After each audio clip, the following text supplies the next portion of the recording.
Action items.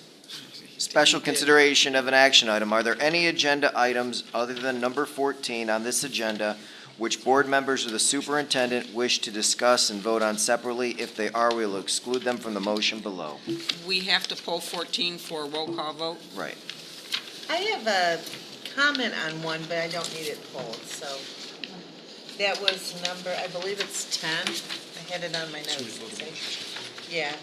I'll wait till the motion's on the table. Okay. Does anyone else have anything they need pulled? All right, then, please go ahead. Move that action items numbered 1 through 19 be approved as recommended on this agenda with the exception of 14. Support? Who, Mike. Dr. Mead? Dr. Mead. All those in favor, say aye. What? Oh, you had a question, that's right. It's a question and a comment. On number 10, that's the one about the Trinity contract on busing. That wasn't 10. I'm sorry, Nine. 9. I'm sorry, it was 9. Now, I have brought this issue up before, and I had them look at Just it. to Dr. And it disturbs me when, Thank you. when I hear from parents that the buses are late, especially for special education students, because those students, they have to have a routine. And it shakes them up when they don't. And I understand that Trinity has made some route changes and things are getting better.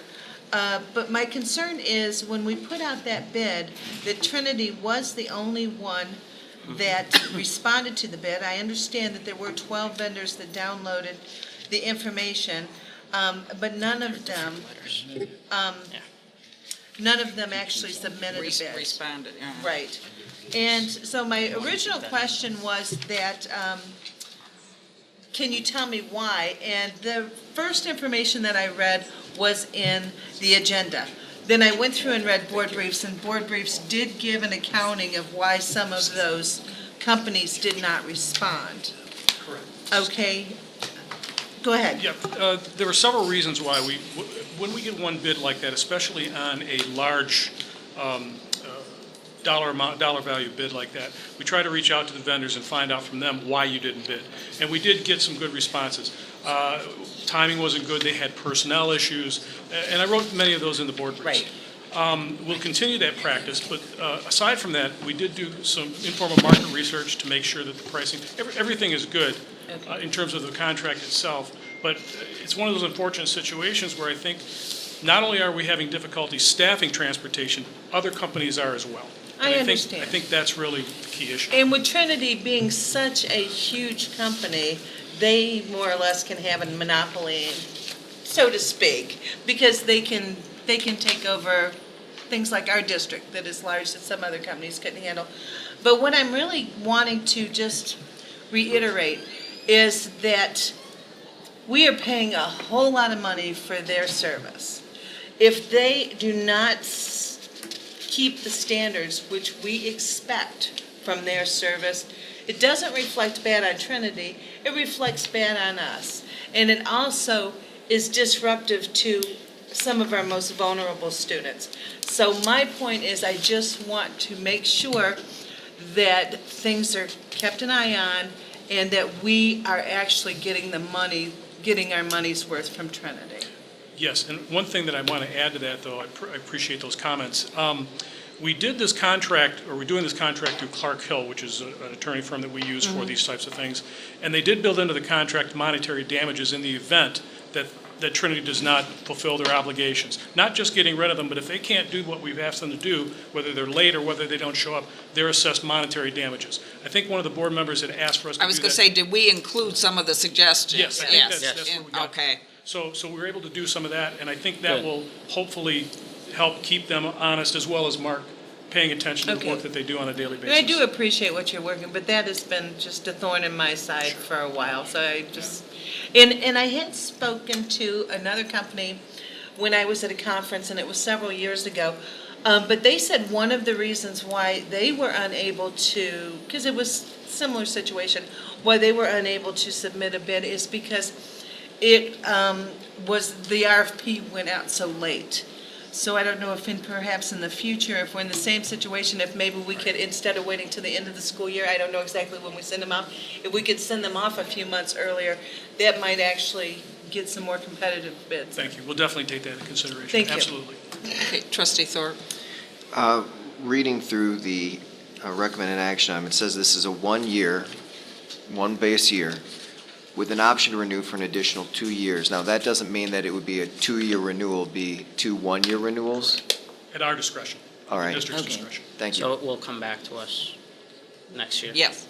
Yes. Yes, we would bring that to you, sure. Okay. Yes. Trustee Barry. That's what I was going to refer to, the 1-year lease.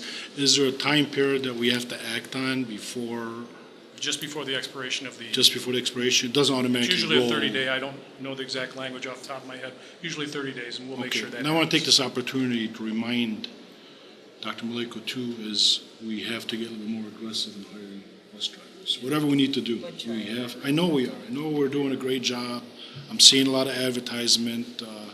We have to find a way. I mean, for that big of a budget to be leaving our district to a company that I don't think any of us are happy with, and I'm going to go ahead and say it publicly, we're not happy with their services.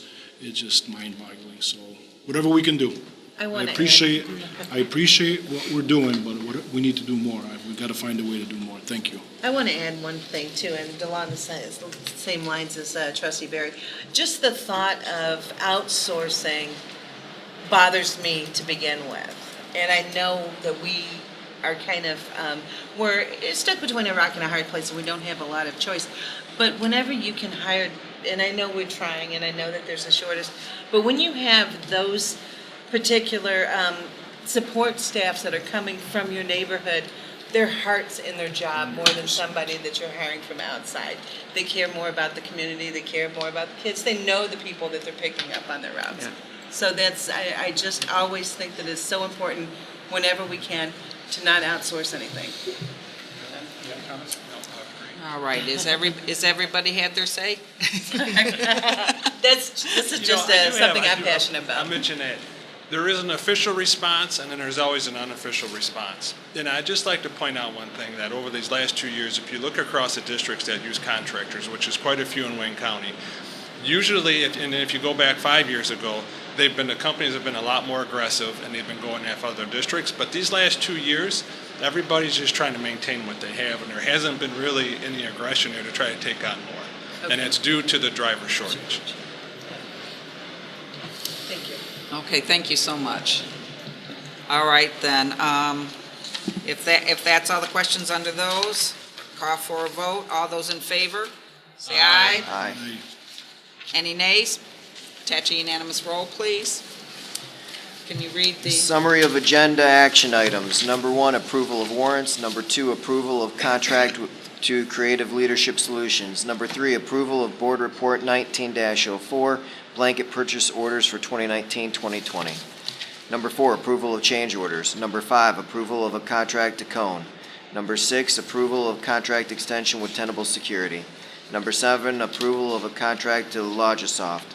Number 8, approval of a contract to Delta Network Services. Number 9, approval of a contract to Trinity Transportation per Board Report 19-06. 10 through 13, approval of non-instructional and instructional personnel items for P12. Number 15, approval of layoff for P12 teachers. Number 16, approval of policy updates per Board Report 19-12. Number 17, approval of appointment of Salina Intermediate Principal. Number 18, approval to amend the May 14, 2019 Board Meeting Minutes. Number 19, approval of donation. Now, Dr. Maleko, would you like to announce for our viewers here? Yeah, and she will see this after, but she's aware, and we'll have Miss Iman Ahmed at the next board meeting to introduce her, but congratulations to her as the next principal of Salina Intermediate.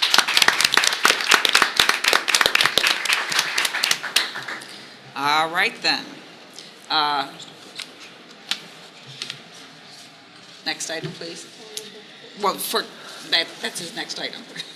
Item 14, resolution calling for election and approving bond proposal, Board Report 1911.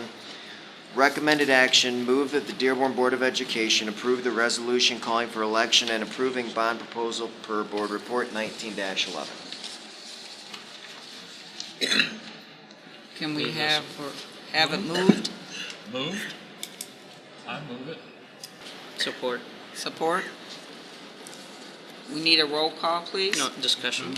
Oh, do you want, I'm in per the rules, I'm sorry. no, it's not for, it was pulled for a roll call. Okay, then, Is there does somebody have a, I don't know. Yes. okay. Trustee Barry? I came into this meeting still 50-50 on this. I know I said a couple meetings ago that I respect the committee's work, and I didn't see that this is going to solve, at least to my satisfaction, the overcrowding at their two major high schools. The bigger problem I have with this is the fact that it's going to be in November. It's going to be the only item on the ballot. There are people that, a lot smarter than I am in this process, are predicting 8 to 10% turnout. I'll be a little bit more generous and say 14, 15%. That's still less than 10,000 of our voters making decisions on a bond this huge. I want to go on the record saying I have a huge problem with that. You always want a bigger pool of taxpayers making decisions on the taxes being paid. I do appreciate what Mr. Wall said, that we're not going to go out there and advertise this as a no tax increase. At least that's what I heard. We're going to advertise it as a no mill increase. And it does make a big difference if people understand it. And we are going to say that this is a new bond. It's not a continuation of the last bond. Words do matter. I've always said that. Words do matter. So I respect what you said earlier. This is going to be a 20-year bond. It's going to be a long time before we repay it. I don't see us any time in the near future. If we had to go out and ask the taxpayers for money to build a school, I don't see it possible for a long, long time. And my gut is telling me that we're probably going to need to go out for this. So that's my comments. All right, then roll call, please. Hussein Berry. Yes. Mary Lane is not present. Roxanne McDonald. Yes. Michael Mead. Yes. Adel Mozart. Yes. James Thorpe, yes. President Petchlokoff. Yes. Motion passes.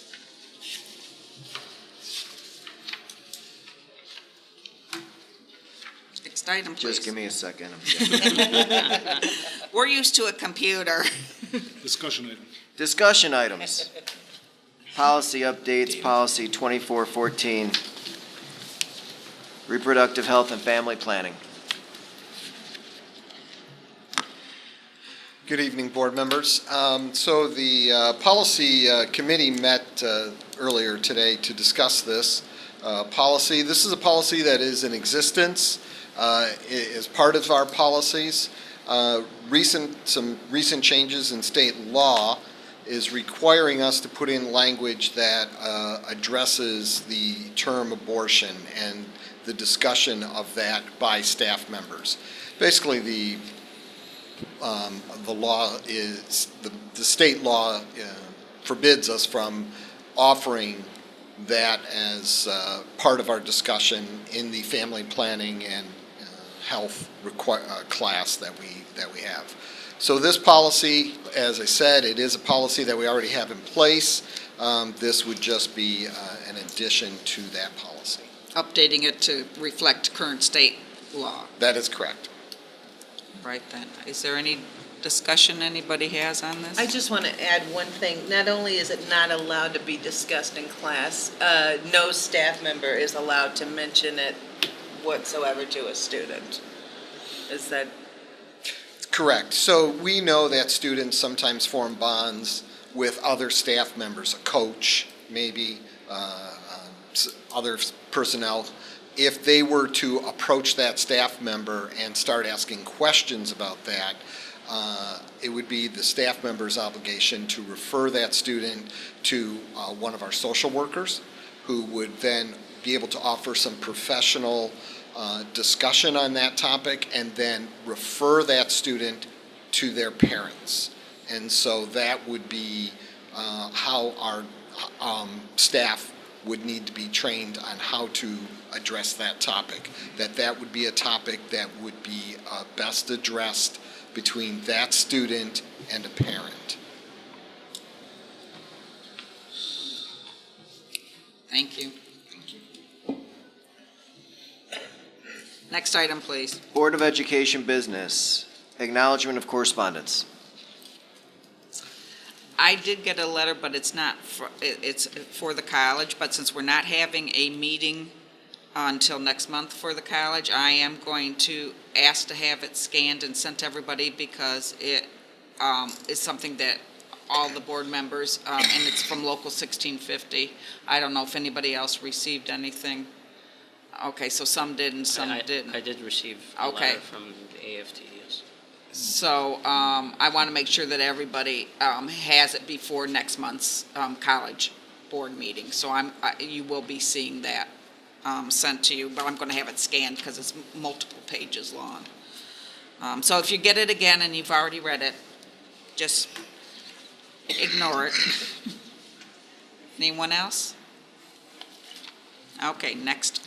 Board meeting, board member, committee, and organization reports.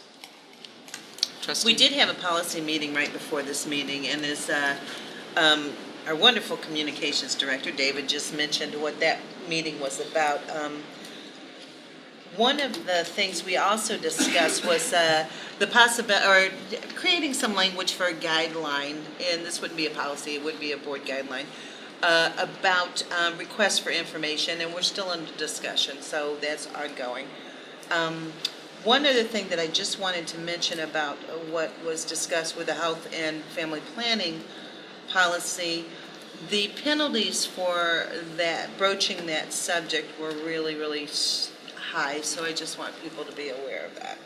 I would assume And then there's going to be a guideline and that staff will be all appropriately. That was something Yeah, we discussed. we actually discussed the way to unveil the plan and what we would do. What we discussed was that, first of all, we would have it at our general administrators meeting with all principals, and then we would have because it really is, it's not a complicated thing per se. It's not like an extra course anyone has to take, because we're really just telling them they can't guide in this manner. Some of the family and health teachers are trained differently in social workers, but it would then be a way to get a record that then the principals would go back and actually have a sign off that each staff member understands the informed. policy. That way, because there's stiff penalties if there's a violation from the state, the way the law is written. We can say We did have- our due correct. diligence. And we've informed. So that's the second piece of this, and Mr. Mashur would be kind of in charge of that. He was at the policy committee meeting of making sure that all of our staff, and we'd be working with The him. stiff penalties are not just on the district, they're on the individual too. Well, They're very Okay. stiff. Yeah, I was going to say, because we can't necessarily control what Right. an individual's teacher or other employee might feel about this particular, and if they were approached, we could not necessarily, so there has to be some kind of consequence, I'm assuming. Yeah. My thought, I just gotta Yeah, throw out, go my ahead. thought on this entire thing is this is the state stepping into an issue that they don't necessarily belong, and that's just my thought. So, Well, that's why And the I state- didn't make any comment when we read Yeah. when Mr. Mustin rolled this out. So I just think we need to make it clear to the public that we have no options on this. Absolutely, We must we have comply. We have to do this. The state has. The state has already mandated mandated it, Yeah. yes. and I just, like I said, I think it's, the example that I use is what if a student was talking to their parent who happens to be a teacher, and they're seeking the advice of their parent. But as long as it's not done on school property, then that's within the law. I just think it's the slippery slope where they're stepping into things that. And quite frankly, we already know that suicide rates and all other kinds of mental health issues are not being addressed as we would wish to see them, and we're just giving another added stressor to everyone in our public school system to not be able to help a student who comes looking for some kind of support, guidance, whatever, and we're interjecting, another layer of oversight that doesn't take in the human condition. Absolutely. Just a little unfortunate. background too, that state law was passed 3 years ago. And No. we have until October October, middle of October. to Well, we better, convert, so yeah. better get our ducks in a row here. Yeah, All I right. think there was a lot of districts that just weren't aware of it, so. Yeah. Anyway, that's all I right, have. thank you. Any other committee meetings? All right then, next item, please. Board member and superintendent commentary. I think we've all, Just one quick. Yes. Again, I want to thank President Cavaluna and the staff here, and now I really know what it's like to sit in the president's chair. Oh, wait a minute, this is a That's temporary not- chair. I didn't get the real we one. didn't even so. get our real chairs. But anyway, I appreciate him and Kathy very much in our partnership. So Yes. and I think the president and I talked to about just more how we're going to continue to collaborate. So thank you for your hospitality all day when we had no air conditioning or power to get work done. So we appreciate it. And this is what makes a P14 district so wonderful. President? Yes. I'd also like to thank the staff, the camera guys here. I know at the district level, it's already been mounted, but you guys are doing an amazing job today, so great job there. I'll be actually missing the next district meeting. I'll be out of the country, so I'd like to congratulate Ms. Iman Ahmed on being the principal for Salina Intermediate. I've known Mrs. Ahmed for the last 10 years, and she's been a phenomenal teacher, a resource teacher, avid instructor, assistant principal, and now she's coming home to lead her school. So congratulations. Unfortunately, I won't be there next meeting to congratulate her in person, but congratulations. Well, actually, in the person. how long are It you would going to be be out? August Because the next 19th. meeting is going to be a college meeting. We flip them We flip in 'em. August. She's going to be actually in the college So- meeting? No. No, she'll be at the, The August 19th. That's right. the one that I'm going to miss. oh, that's the one that you're Yeah, going to miss. so, Okay. Congratulations to her, and I have high confidence that she will lead Salina by examples. Great job. Make sure your kids are back in time for school.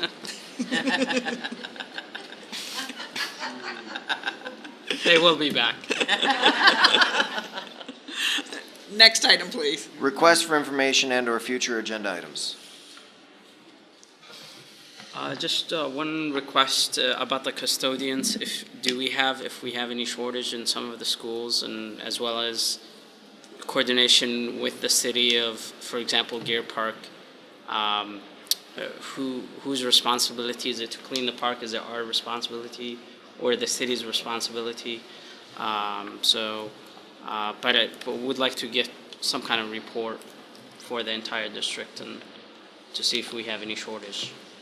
Yeah, and I can say we do have some shortages district. I'd have to look in the Gear Park, and we'll get some of that in board briefs. As well as Salinas. But we are in the and I mentioned about how we are looking not to cut non-instructional with our budget reduction. We're actually converting in the process of trying to attract more custodians by converting the 4 hours back into 8-hour positions. Yes, I saw that. And that was a decision years ago that the district made to go the other way as a budget savings when we were in the very tough budgetary times.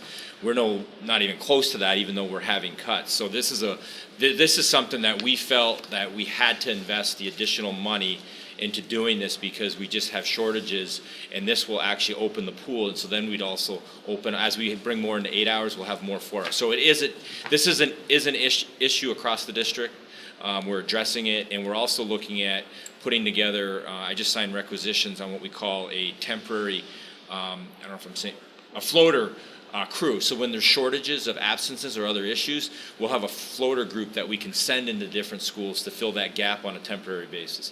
But having said that, I think you're going to see more efforts moving forward. Custodial shortages probably are right behind bus shortages right now.